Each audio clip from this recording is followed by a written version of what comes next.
Il y a certes dans les cieux et la terre des signes pour les croyants, et dans votre propre création, et dans les bêtes qu'il a disséminées sur la terre, il y a des signes pour des gens qui croient avec conviction.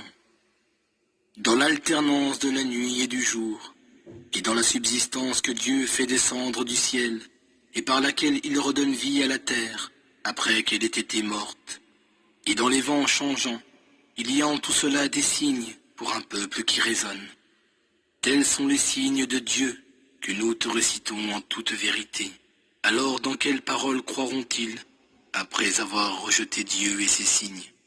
ويل لكل أفاك أثيم يسمع آيات الله تتلى عليه ثم يصر مستكبرا كأن لم يسمعها فبشره بعذاب أليم وإذا علم من آياتنا شيئا اتخذها هزوا أولئك لهم عذاب مهين من ورائهم جهنم ولا يغني عنهم ما كسبوا شيئا ولا ما اتخذوا من دون الله أولياء ولهم عذاب عظيم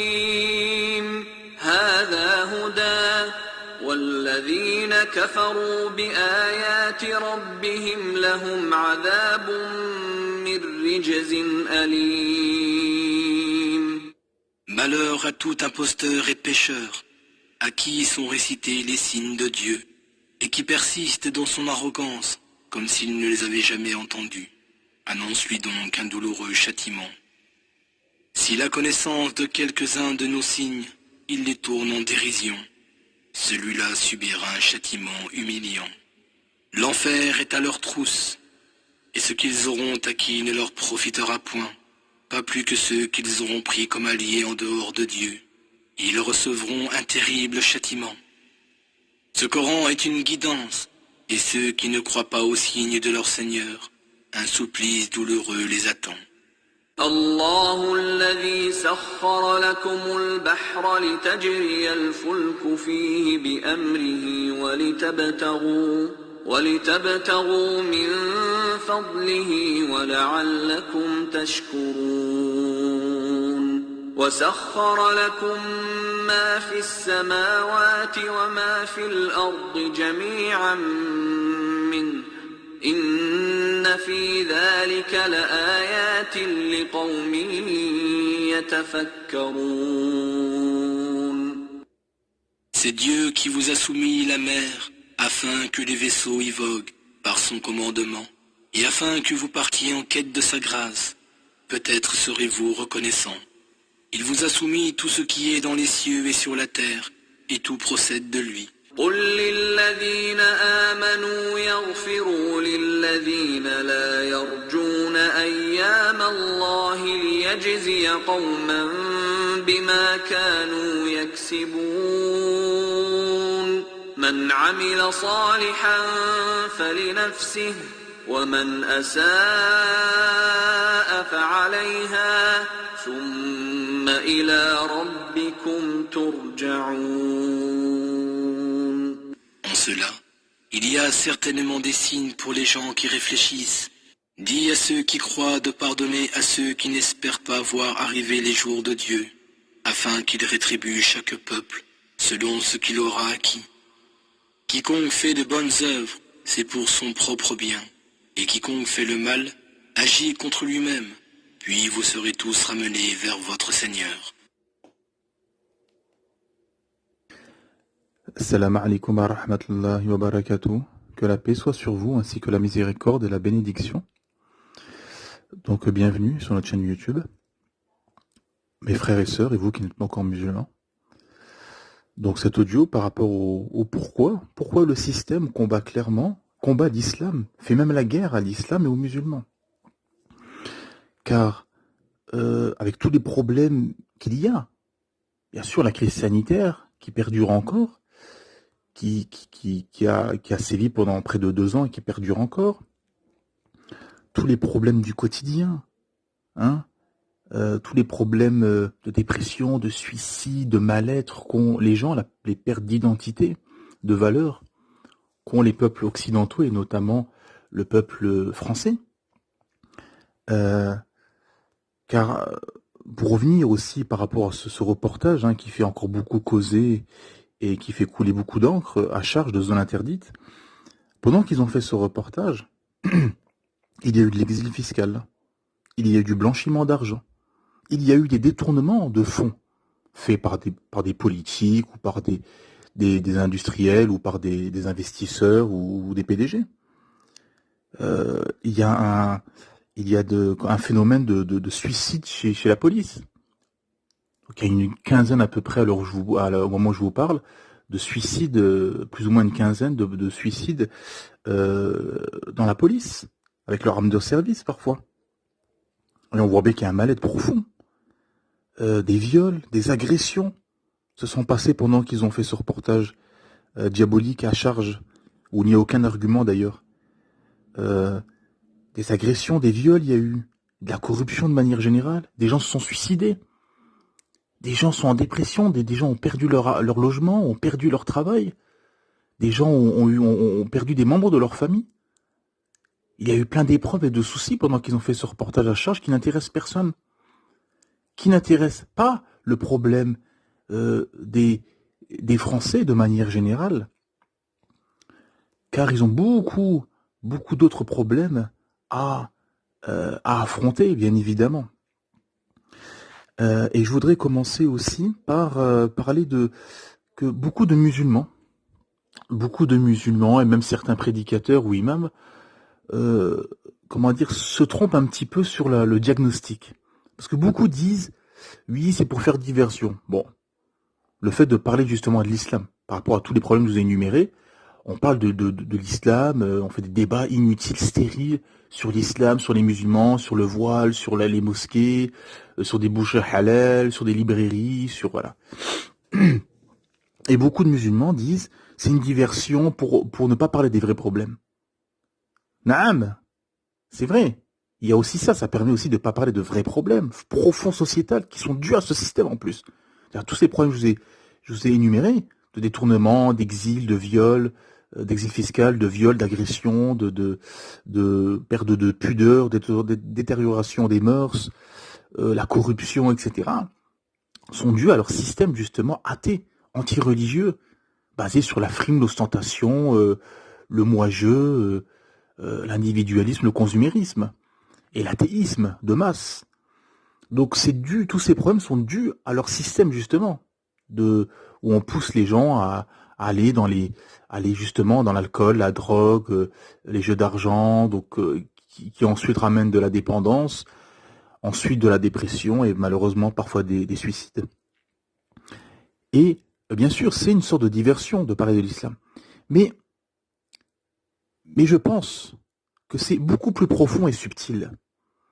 C'est beaucoup plus profond et subtil, et j'en suis sûr, c'est que l'islam, en fait, est un danger pour leur système, car tout simplement, l'islam est à l'opposé complet de leur système, subhanallah. Complet. Le système occidental, et surtout français, complètement opposé à l'islam. L'islam est un code de vie juridique révélé par Allah subhanahu wa ta'ala, le Seigneur de l'univers, et la soumission à Allah ta'ala avec l'intérêt collectif, l'intérêt de la Ummah, et où on érige Allah subhanahu wa ta'ala au rang de divinité dans la société musulmane. Eux, c'est tout le contraire. C'est l'intérêt individuel, c'est l'individu roi, c'est le moi-je. Ils ont élevé les passions et les individus au rang de divinité. Leur système est un système athée, anti-religieux, qui reconnaît, le disait, on reconnaît aucune religion. Donc, c'est tout à fait opposé. Et eux, leur système est un système de mécréance, de débauche, de décadence sociétale, de déviance farfelue, ils ont tout autorisé. Tout ce qu'Allah subhanahu wa ta'ala nous a interdit, ils l'ont autorisé. La fornication, les jeux d'argent, l'alcool, de jeux d'argent, de mixité, de frimes, d'ostentation. Enfin, voilà, leur société est bâtie justement sur un système sataniste, où ils ont érigé Satan, voilà, iyadou billah, au rang de divinité, voilà, iyadou billah. Ils ont pris leur passion et le chemin, car Allah Ta'ala nous dit, ne prenez pas le chemin de Satan, c'est un ennemi pour vous. C'est un ennemi déclaré. Allah subhanahu wa ta'ala nous parle d'Iblis na'alallah comme un ennemi déclaré. Et eux, ils pactisent avec Iblis na'alallah. Wal'iyadu billah. Et ils sont justement dans cette perspective. Et l'islam, c'est complètement l'opposé. C'est la pudeur, c'est ne pas de mixité, pas mélanger les hommes et les femmes. Et on voit pourquoi aujourd'hui, quand on voit toutes ces agressions, ces viols, ces femmes qui portent plainte, voilà, toutes ces femmes qui se font harceler, toucher dans les transports en commun, dans la rue, les agressions, les viols, etc. On sait pourquoi. Factuellement, pourquoi ce n'est pas bon la mixité. Car l'homme et la femme, le prophète nous dit, le troisième, si vous mettez un homme et une femme dans une même pièce, le troisième sera Satan, sera le diable, et ils vont les tenter. Donc elle est là la question. Donc c'est complètement opposé. Donc il y a, oui, cette diversion, etc. Mais il y a surtout, de ce qui est plus profond et subtil, c'est le fait que ils veulent combattre l'islam et empêcher que l'islam, justement, se répand et domine dans leur société. Car ils sont, et c'est ça le fond, ils sont dans les passions. Ce sont des gens malades du cœur. Ce sont des gens qui sont malades du cœur et qui sont complètement plongés dans les passions. Donc quand on est malade du cœur et quand la personne est complètement plongée dans ses passions, elle n'est plus clairvoyante. Elle n'est plus rationnelle. Si tu lui dis ça c'est interdit, ça c'est autorisé, ça c'est pas bon, etc., même avec des arguments, etc., la personne elle ne comprend pas. Elle ne comprend pas pourquoi ça c'est interdit, pourquoi ci, pourquoi ça. Parce qu'elle est complètement aveuglée et plongée et aveuglée dans leur passion. Parce que quand quelqu'un est complètement passionné, il n'est plus clairvoyant, il est complètement aveuglé. Et ces gens qui combattent l'islam sont complètement aveuglés. Regardez par exemple regardez par exemple sur reportage à charge, il n'y a aucun argument, il n'y a rien. Il n'y a rien de concret qui pourrait être éventuellement dangereux ou je ne sais quoi, rien du tout. Mais ils en parlent, comme s'ils avaient trouvé quelque chose, ils n'ont rien trouvé. C'est comme ce site. C'est un site musulman de prédication qui a été dissous. Pourquoi on sait pourquoi, c'est pour combattre l'islam et empêcher la dawa, mais le seul argument qu'ils ont trouvé dans un débat et qu'ils ont diffusé, c'est un passage où le prédicateur disait que en gros, ce prédicateur conseillait à l'homme musulman de choisir son épouse plus par la piété que par la beauté, tout simplement. Et s'ils ont montré ceci, c'est qu'ils n'ont trouvé rien d'autre. Enfin, ils n'ont rien trouvé. C'est-à-dire, dire que, vous vous rendez compte, c'est quand même incroyable, ajib, hein, c'est étonnant, qu'un prédicateur dise que pour un homme musulman, c'est mieux, faudrait plus choisir sa piété que sa beauté. Le critère serait mieux de choisir sa piété il faudrait choisir plus sa piété que sa beauté. Ça les a dérangés, vous vous rendez compte? Quel niveau de passion, de perversité. Ce sont des gens tellement pervers. Voilà, yadou billah. Et donc, ils n'ont aucun argument. Et on arrive bien évidemment, comme d'habitude, la suite logique et les menaces de mort de certains journalistes qui ont fait ce reportage.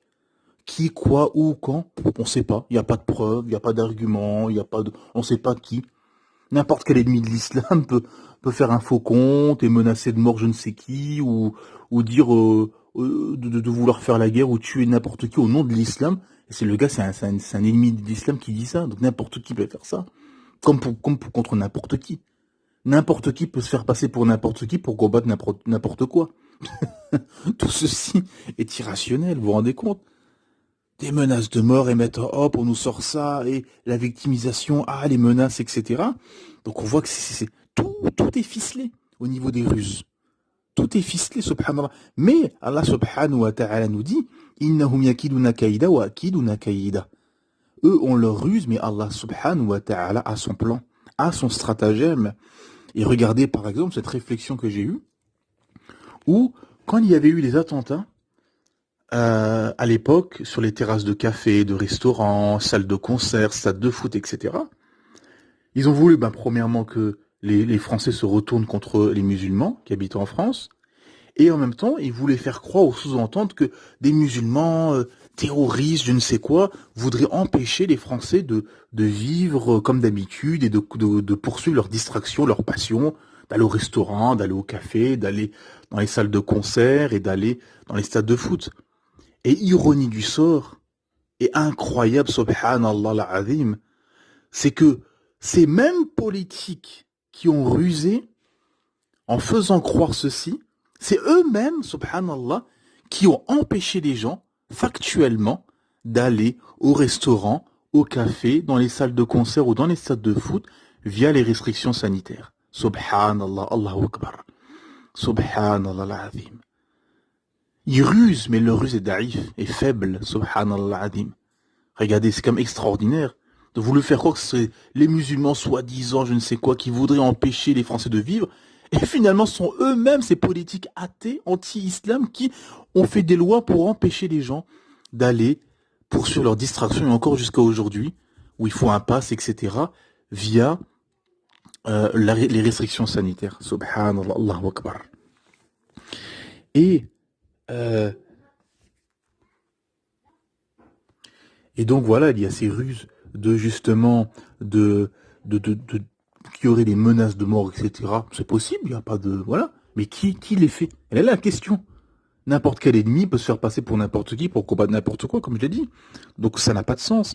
Mais eux prennent n'importe quelle news ou fausse news ou fake news comme argent comptant et ils la diffusent tout de suite sans, comment dire, sans preuve, sans rien, tant que ça suit le plan de Satan, tant que ça suit le plan du système, et tant que ça va dans le sens de leur passion. Tant que ça va dans le sens de leur passion, ils diffusent l'info. Si c'est une info qui arrange pas leur système, hop, ils cachent l'info. Subhanallah. Et parmi les autres ruses, il y a le fait que les politiques français qui ne combattent pas l'islam, c'est même pas une question que ils sont avec les musulmans, ils défendent les musulmans. On parle même pas de politique qui défendrait les musulmans. Un politique qui ne critique pas l'islam, qui vient pas à la télé avec toute leur salade, leur logorie, islamisme, radicalisme, blablabla. Ah ben tout politique là est suspect, premièrement, est suspect, et deuxièmement, il sera taxé d'islamo-gauchiste. Donc tout politique, surtout les politiques de gauche qui ne blâment pas l'islam, au contraire même qui défendent les musulmans et l'islam, sont taxés d'islamo-gauchistes. Subhanallah. Et maintenant, il y a même islamo-droitistes maintenant. Ils ont même réussi à sortir islamo-droitistes, des gens de droite, mais qui ne blâmeraient pas l'islam. Subhanallah. Donc celui qui ne critique pas l'islam est un islamo-gauchiste. Et vous vous rendez compte, subhanallah. C'est énorme. C'est énorme. Donc, comment dire, c'est pour ça qu'Allah subhanahu wa ta'ala, dans Surat al-Hujurat, les appartements, Surat 49, au verset 6, Allah Ta'ala nous dit « Ô vous qui avez cru, si un pervers vous apporte une nouvelle, voyez bien clair, de crainte que par inadvertance vous ne portiez atteinte à des gens et que vous ne regrettiez par la suite ce que vous avez fait. » Donc en fait, il faut vérifier l'info. Il faut savoir d'où vient l'info. Et ces infos-là, de ces ennemis d'islam qui combattent l'islam, sont plus que des pervers. Ce sont les alliés de Satan, les alliés d'Iblis, na'alallah, qui combattent clairement l'islam et les musulmans. Et c'est pour ça qu'Allah subhanahu wa ta'ala nous dit, dans Surat Al-An'am, la Surat 6, au verset 116, « Et si tu obéis à la majorité de ceux qui sont sur la terre, ils t'égareront du sentier d'Allah. Ils ne suivent que la conjecture et ne font que fabriquer des mensonges. » Subhanallah. Donc la majorité, comme Allah Ta'ala nous l'a révélé, la majorité est égarée, suit la conjecture, suit les mensonges. Les gens suivent aveuglément. On peut leur mettre n'importe quel reportage, n'importe quelle propagande ou mensonge, les gens croiront. Ils se disent, ces gens-là qui sont au pouvoir, qui ont fait des hautes études, etc., ils savent mieux que nous, donc on les écoute et on les suit, voilà, aveuglément. Aveuglément. Alors que, subhanallah azim, la première ayat révélée, le premier mot même, qui est iqra, lis, les savants nous disent, au-delà de lire, c'est apprendre, étudier, s'instruire, se renseigner, etc. Et subhanallah, ce à quoi nous appelle notre Créateur, Allah subhanahu wa ta'ala, à apprendre la science, à rechercher, à se renseigner et ne pas plonger les deux pieds en avant dans le toboggan et suivre n'importe quelle information, n'importe quelle propagande. Et c'est ce qui se passe. Malheureusement, c'est que beaucoup, justement, suivent et se font avoir par, par cette propagande mais qui est quand même visible, où beaucoup, alhamdoulilah, quand même comprennent, et beaucoup de gens, justement, se disent, donc pourquoi, malgré tout ce qui se passe, etc., on s'obstine, les médias, le système s'obstine à combattre et à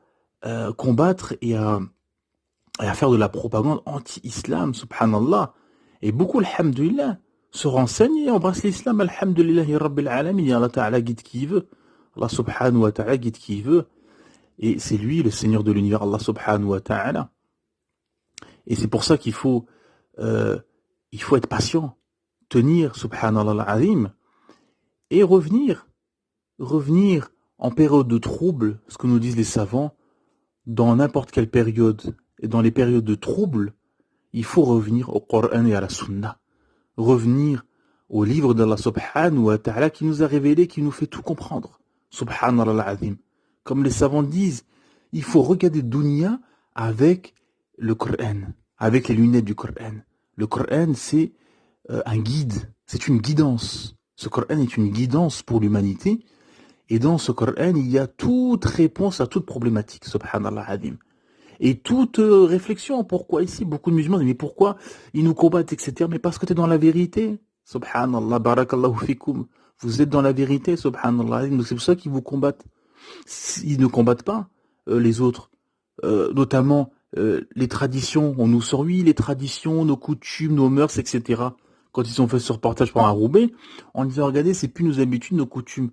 Mais la question, c'est qu'Allah subhanahu wa ta'ala nous dit, j'avais fait un audio sur ça, qui s'appelle le grand remplacement, séparatisme, etc., qui est que la question à se poser, ce n'est pas, c'est nos coutumes. La question à se poser, c'est, es-tu dans la vérité? C'est ça la question. Ce n'est pas mes coutumes, mes traditions, etc. Quand le prophète est arrivé à Mecca, il a commencé sa prédication, il y avait une coutume que faisaient les Quraysh, ils enterraient les bébés de sexe féminin. Ils enterraient les bébés de sexe féminin. Donc c'était une tradition abjecte et abominable que Prossem a tout de suite interdit au début de la da'wah, de la prédication, subhanallah. Tout de suite interdit. Donc tu vas pas continuer à enterrer ton bébé de sexe féminin parce que tes ancêtres le faisaient, par exemple. Donc ça n'a pas de sens. Le sens et la question, le bon sens, c'est de suivre la vérité, le haqq. Car il y a deux camps. Il y a le camp d'Allah subhanahu wa ta'ala, la vérité, le Coran et la Sunna, et le camp d'Iblis, de Shaitan na'alallah, qui sera là jusqu'à Qiyamah. Tous ces pitres politiques et journalistes qui sont utilisés sont juste des pantins, qui sont utilisés par Shaitan, qui les utilisent comme des Kleenex jusqu'à leur mort, wal'iyadu billah. Et donc par rapport aux traditions, on voit qu'il y a des plages nudistes, par exemple en France. Ce n'est pas une tradition française. Est-ce que c'est une tradition française, les plages nudistes? Est-ce que les loges maçonniques sont des traditions françaises? Est-ce que les mouvements, la technomane, sont les traditions françaises? Est-ce que les gens gothiques, là, un peu, ce qu'on dit satanistes, c'est gothique, etc., sont de la tradition française? Est-ce que de manière générale, l'américanisation de la société française est une tradition française? Abadan, non. La tradition française, c'était le roi qui avait le pouvoir politique et l'église qui dominait les mœurs. Et donc ces sociétés françaises, comme j'ai dit dans l'audio précédent, 95% de l'histoire de France était plus proche de sociétés musulmanes que de cette société décadente, athée, anti-religieuse. Et ceci est factuel. Subhanallah. Et c'est pour ça que les solutions en période de trouble est de revenir au Coran et à la Sunna avec la compréhension et l'explication de nos éminents savants, de nos pieux prédécesseurs, car Allah subhanahu wa ta'ala nous dit « Fas'alu ahla dhikri in kuntum la ta'lamun » Demandez aux gens du rappel, c'est-à-dire aux gens de science, si vous ne savez pas. Donc il faut questionner les gens de science, revenir au Coran et à la Sunna, et à nos éminents savants de Sunna, revenir à nos éminents savants, revenir au texte, à la parole d'Allah subhanahu wa ta'ala, car à tout événement dans ta vie, et à tout événement de la communauté musulmane, à tout trouble et tout vacillement, il y a alhamdulillah un précédent et il y a la solution dans le Coran et la Sunna. Allah subhanahu wa ta'ala nous a tout expliqué et nous a raconté al-Qasas, les récits de ce qui s'est passé et aussi de ce que as-Sahaba radiyallahu anhum ont subi et ont eu comme attaque et des ruses des ennemis de l'islam qui ont tout fait pour éteindre la parole et la lumière d'Allah Ta'ala, mais en dépit de la version des mécréants, la parole d'Allah subhanahu wa ta'ala s'étendra à l'humanité et c'est Allah subhanahu wa ta'ala qui décide de toutes choses. Il n'y a rien qui bouge dans cet univers sans la volonté d'Allah subhanahu wa ta'ala. Et je vais finir avec ces 3 versets, les 3 premiers versets de Surat Al-Ahzab, la Surah 33, les coalisés, où Allah Ta'ala dit « Ô prophète, crains Allah et n'obéis pas aux infidèles, et aux hypocrites, car Allah demeure omniscient et sage. Et si tu suis ce qui t'est révélé émanant de ton Seigneur, car Allah est parfaitement connaisseur de ce que vous faites, et place ta confiance en Allah, Allah te suffit comme protecteur. Subhanakallah wa bihamdik, ashhadu an la ilaha illa ant, astaghfiruka wa atubu ilayk.